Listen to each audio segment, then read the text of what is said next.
Basicamente, sempre que a gente está falando sobre a SharePoint, a integração com o Power Automate ou Power Apps, a gente sempre pensa bastante em performance. Então, a gente precisa pensar bastante na estrutura que a gente está utilizando. E eu vou dar algumas dicas de como que você pode otimizar esse fluxo, essa automação no Power Automate, utilizando o SharePoint, algumas ações do SharePoint também. Por que que é importante você avaliar e você começar a utilizar essa estrutura? Porque pode facilitar o processo de criação. Então, pensa que a gente utilizando essa estrutura que eu vou mostrar para vocês, se você comparar a estrutura de ações padrão do Power Automate conectada no SharePoint, você pode gastar, se você tiver 1000 itens, vamos simular que você tenha 1000 itens, você pode gastar cerca de 4, 5 minutos com ações padrão. Caso você utilize essas melhores práticas que eu vou te mostrar, duas melhores práticas já pode resultar em uma grande diferença bizarra. Ela pode resultar em uma melhora de 4 minutos, uma redução de 4 minutos, para cerca de 14 segundos. Então, é uma redução drástica quando a gente está utilizando esse tipo de ação. Então, isso vai facilitar os seus fluxos ficarem mais rápidos e a estrutura a ser muito mais genérica. Porque, igual eu sempre falo com o Douglas em questão de arquitetura, quando a gente está falando de projetos, a gente precisa sempre pensar numa estrutura genérica. Então, essa estrutura que eu vou mostrar para vocês pode facilitar o processo de você colocar em diferentes clientes a mesma estrutura, beleza? Requisitos para essa demonstração e o que eu vou mostrar para vocês. Você precisa ter uma conta no Power Automate, uma lista no SharePoint e é suficiente, beleza? Como vocês podem ver aqui, eu tenho uma lista de teste que ela tem cerca de 1000 registros. Deixa eu abrir ela para a gente ver quais colunas a gente tem aqui dentro. E como você pode ver, ó, tem a coluna Title, Description, Amount, Active, Status, e tem uma outra coluna aqui. Qual que é o padrão que normalmente quando a gente está criando um novo fluxo? Deixa eu criar um novo fluxo aqui. Um fluxo manual, com gatilho manual. Mas isso independente do gatilho que você vai utilizar. Deixa eu fechar o Copilot Studio. Depois a gente vai falar sobre esse novo designer do Power Automate. Mas o que acontece? Beleza? Vou adicionar uma nova ação aqui. Deixa eu voltar para o design antigo, porque depois a gente vai falar sobre esse novo designer aqui. Daí eu já mostro as novidades também. Numa nova ação que a gente vai criar, eu vou basicamente procurar SharePoint aqui. E quando eu busco SharePoint, por padrão, você vai ver que tem inglês, né? Mas ele vai ter listar itens, que é o get items, que é o listar itens, que é a ação padrão que todo mundo utiliza. Então ele vai conectar aqui com a minha conta, que eu estou utilizando. Ele vai mostrar todos os sites que eu tenho disponível. Eu vou utilizar esse mesmo site de desenvolvimento aqui. Deixa eu pegar se eu tenho ele aqui, Renato Dev. Eu vou pegar minha lista de teste, ele vai carregar toda a minha lista que existe e tudo mais. E por padrão, essa ação aqui ela sempre vai retornar 100 itens. Por mais que você fale que, beleza, quero retornar 5.000 registros aqui. Você pode ter um problema de estrutura, porque basicamente a estrutura dele ele vai tentar trazer o máximo de registros que ele puder. Então essa é a ação padrão. Eu não recomendo você utilizar essa estrutura aqui. Por quê? Porque você tem uma outra ação dentro do SharePoint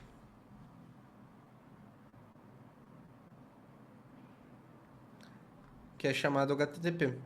Essa ação chamada enviar uma requisição HTTP, você pode passar o mesmo site do SharePoint, só que a diferença é que ele vai fazer uma chamada dentro do SharePoint que ela se chama REST API, que é uma chamada via REST, então uma conexão direto com o site do SharePoint, sem passar pela autenticação padrão do SharePoint.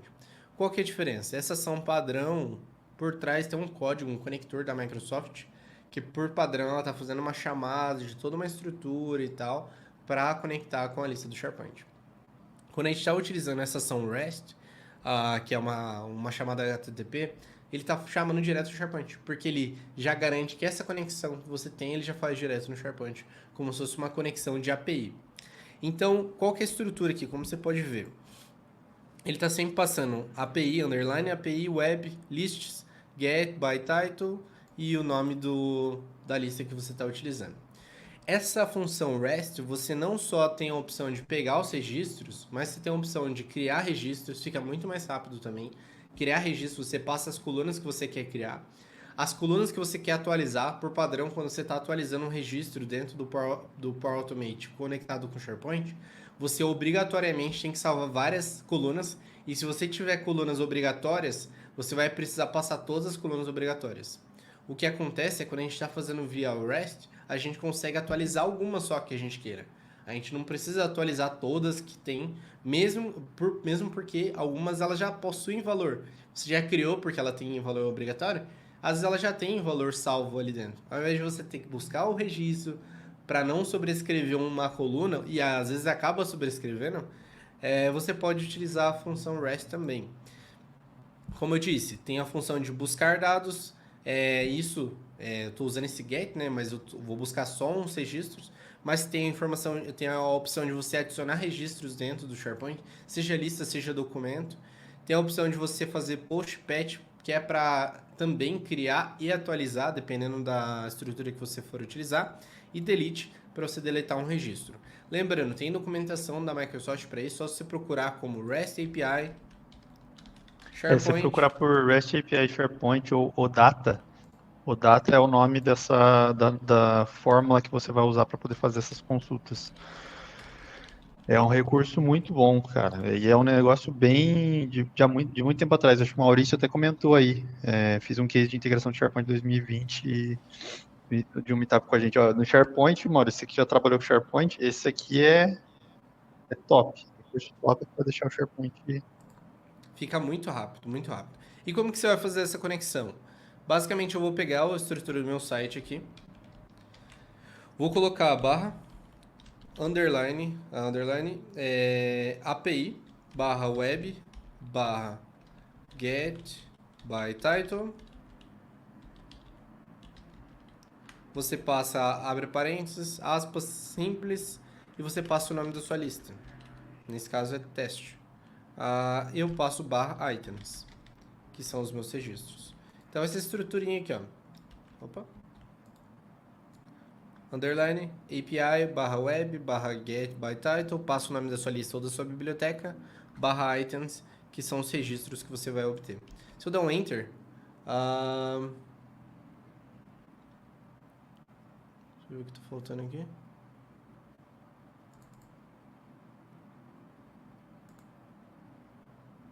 Faltou lists. Esqueci o lists aqui.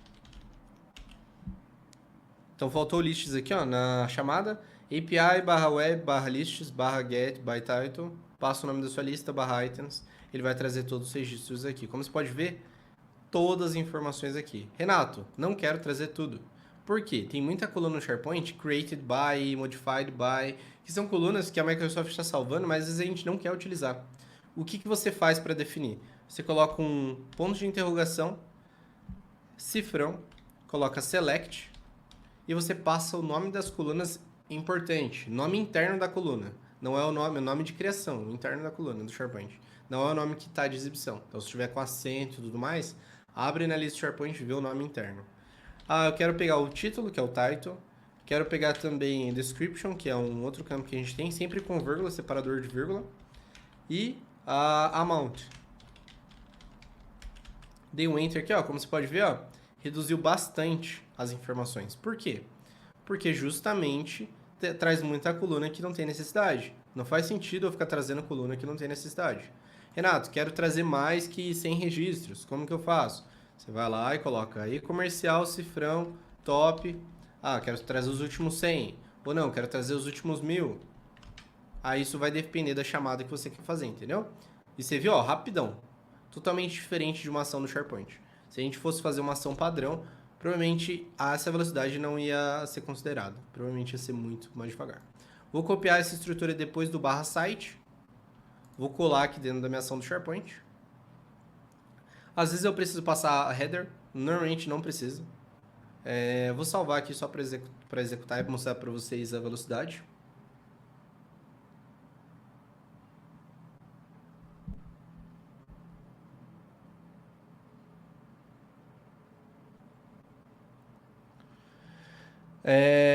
Vou ter um teste aqui. Manual, testar.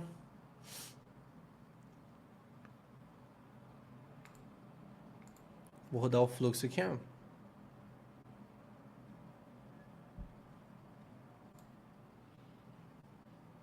Como você pode ver, rodou rapidíssimo para buscar 100 itens. Ele demorou 1 segundo para buscar 100 registros.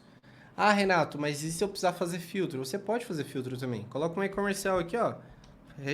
Cifrão, filter, passa igual, coloca title, opa, tudo que for title, EQ, que é o padrão de buscas, né? Title, EQ, item, teste igual a 1. Você passa lá, item, teste 1. Então, essa é a forma de você fazer. Ah, quero colocar e-comercial. Mais outras filtros. Colocar espaço, end e coloca outras informações. Então, dá para você fazer N coisas. Como você viu, ó, fiz um filtro aqui. Ele já trouxe rapidamente só os itens que tem com o nome item test igual a 1. Legal? Então, é uma forma muito rápida de você otimizar só com uma simples ação de você fazer o REST API. E não só isso. Se você usar apply to it também... Quer falar alguma coisa, Lucas? Eu só ia comentar que o legal disso é que, mesmo sendo um send HTTP request, que a maioria dos send HTTP request elas são ações premium, essa especificamente, como é do SharePoint, ela não é premium. Então você não precisa ter licenciamento premium para poder usar ela. Você consegue usar ela com a licença do 365 que você já tem. Então ela se torna mais ainda poderosa para mexer com SharePoint, porque ela faz com que você use sem necessariamente precisar de recurso premium. E aí um outro negócio interessante é que tem muitas vezes que a gente trabalha com recurso de delegação dentro dos Canvas, que aqui a gente consegue gerenciar um pouco melhor isso, porque a gente consegue fazer mais filtros e mais recursos, porque a gente está usando uma função HTTP, uma ação REST API. Então a gente consegue fazer os filtros, as ordenações por aqui e retornar esses dados para o seu Canvas, por exemplo. Uhum. Não use isso para ficar carregando 5.000 registros no seu Canvas do mesmo jeito, tá? Mas você quer fazer um filtro? Em vez de fazer o filtro por lá, faz o filtro por aqui. Em vez de ficar jogando tudo numa collection e depois filtrar, faz o filtro mandando a request por aqui. Você manda os parâmetros como uma ação para o seu fluxo monta a query que você precisa montar, faz a requisição e retorna os resultados para o seu Canvas. É uma forma de você usar isso de forma inteligente e performática. Isso mesmo. E para a gente finalizar essa parte de performance, basicamente o que você vai fazer é, Renato, cliquei aqui, não achei as colunas que eu estou utilizando. Sempre por padrão, ele vai voltar ao body, que é a requisição, o retorno, porque você está fazendo uma chamada HTTP. Então você vai pegar o body, vai adicionar dentro do parse JSON, que é uma ação de manipular, formatar o seu JSON. E você vai entrar numa requisição que você testou, vai copiar essa estrutura aqui, ó, de colunas e tudo mais. Você pode copiar tudo, né? É que eu vou copiar só alguns só para facilitar a estrutura. Você pode ingerar baseado no modelo e cola o resultado aqui, ó. Como você pode ver, a estrutura vai retornar como the results e as colunas que eu tenho. Então, nesse caso, eu retorno metadata também, que eu não tenho necessidade, né? A gente não precisa dela. Mas eu tenho as colunas aqui, como você pode ver, ó. Coluna, eu fecho a estrutura, né? Só para fechar certinho. Mas como você pode ver aqui, a estruturinha title, description e amount, que é a estrutura que eu estou utilizando, deu um OK, ele já gerou toda a estrutura para mim. Venho no apply to it aqui, ó, como você pode ver, ó, ele vai trazer todas as colunas. E eu preciso utilizar results, que estão em todos os registros. Beleza? E aqui dentro você pode adicionar suas ações de title, description e tudo mais. Beleza? Outra coisa para você otimizar a questão de performance. Vim no apply to it, como eu estou fazendo ações em paralelo, eu posso fazer ações em paralelo, você pode vir nos settings aqui, nas configurações, e rodar coisas em paralelo, para otimizar ainda mais. Pensa que cada um vai gastar 1 segundo. Se você não está rodando em paralelo, se são 100 registros, você vai demorar 100 segundos o seu fluxo. Se você roda 20 em paralelo, e não adianta você jogar no 50 também, porque você pode sobrecarregar a estrutura do seu ambiente, do Power Platform. Então tem que ver se você tem licença, tem estrutura, se tem performance, se está rodando muito fluxo, porque isso pode impactar também na estrutura. Mas vamos supor que sejam 20 em paralelo. Se é 1 segundo para cada 1 segundo você gastou 20. São 50, você vai gastar 5 segundos, entendeu? Ao invés de gastar 100 segundos. Então já é uma forma de você otimizar também essa estrutura do fluxo, legal? Basicamente é isso que eu tinha para mostrar para vocês relacionado a performance.